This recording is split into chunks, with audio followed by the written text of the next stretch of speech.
Alô, amigos e amigas de Videoversos. Desde a abertura da sessão plenária de segunda-feira na noite na Câmara dos Deputados, foi percebido que havia um clima diferente, que a esquerda estava desnorteada, e se estava assim, era porque percebia a derrota aplastante que acabou se consumando no começo da noite desta quarta-feira, quando o texto básico da reforma da Previdência foi aprovado por 379 votos favoráveis contra apenas 131 arrebanhados pelo PT e seus asseclas.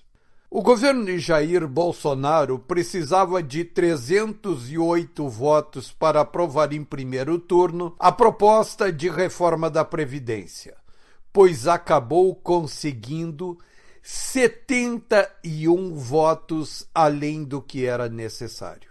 Na segunda-feira à noite, o plenário deu uma forte sinalização do que estava por vir ao derrotar também por aplastantes votações os requerimentos dos esquerdistas que queriam tirar o exame da PEC da reforma da Previdência da pauta do plenário. Ali ficou claro qual era a tendência. Na terça-feira, foram removidos outros obstáculos desesperados plantados pelos esquerdistas, amantes do atraso, que queriam promover votação ponto a ponto da reforma da Previdência. Ou seja, queriam eternizar a discussão do projeto para desgastar o governo. E aí já dava para se perceber que começava a ganhar corpo o chamado efeito manada. Ou seja, cada vez mais deputados aderiam à ideia da aprovação do projeto. E por que isso acontecia?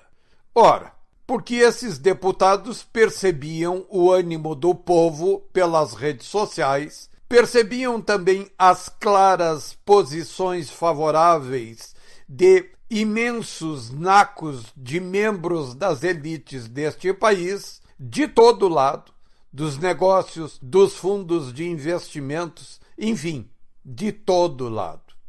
Então, todos foram se animando, aumentando o ânimo que já tinham adquirido desde as duas últimas grandes manifestações de rua no Brasil, favoráveis ao governo Bolsonaro, aos ministros Paulo Guedes e Sérgio Moro, às propostas de reforma da Previdência e do pacote anticrime.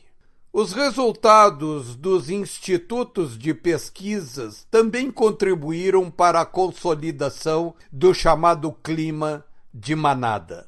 Afinal, as pesquisas indicam fortalecimento da imagem do governo Bolsonaro e de seus principais assessores. E nesta quarta-feira foi aquela explosão.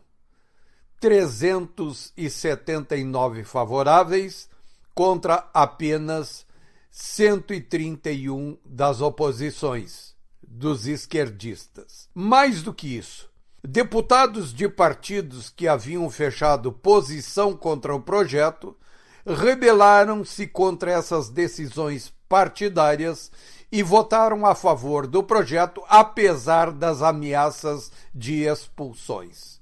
Ou seja, é muito provável que estes partidos, já bastante debilitados, venham a sofrer mais defecções de parlamentares. Encerrada a votação em primeiro turno da reforma da Previdência, o presidente da Câmara, o reizinho do Centrão, Rodrigo Maia, fez questão de discursar para se atribuir os méritos dessa vitória e também apontou como responsável o Centrão. São os urubus se atirando sobre a carniça. Na verdade, o grande vitorioso foi o povo brasileiro, que deixou absolutamente claro para as suas excelências a sua aprovação ao projeto, ao desejo de reformas, ao destravamento da economia e da vida nacional, a sua ânsia para que retomemos o caminho do desenvolvimento e do progresso.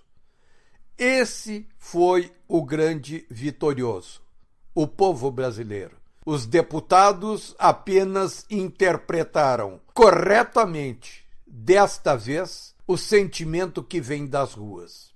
Continua a votação, nesta quinta-feira, do restante do projeto, com as votações dos destaques. São 20 destaques. Mas o primeiro deles, emblemático, que pretendia retirar as professoras do pacote da reforma, já foi rejeitado com amplíssima votação na noite desta quarta-feira. Os indicativos são de que os restantes destaques também sejam rejeitados para que seja preservada ao máximo a integridade do projeto votado. Essa foi uma enorme vitória de Jair Bolsonaro, que bateu o martelo e aprovou a proposta elaborada pelo ministro da Economia, o muito convincente e competente economista Paulo Guedes. O Brasil, o governo, os brasileiros começam a ganhar os instrumentos necessários para virar a página deste país e colocar esta nação no rumo de muito progresso em direção ao papel que lhe é reservado de uma grande nação no cenário internacional. Até mais.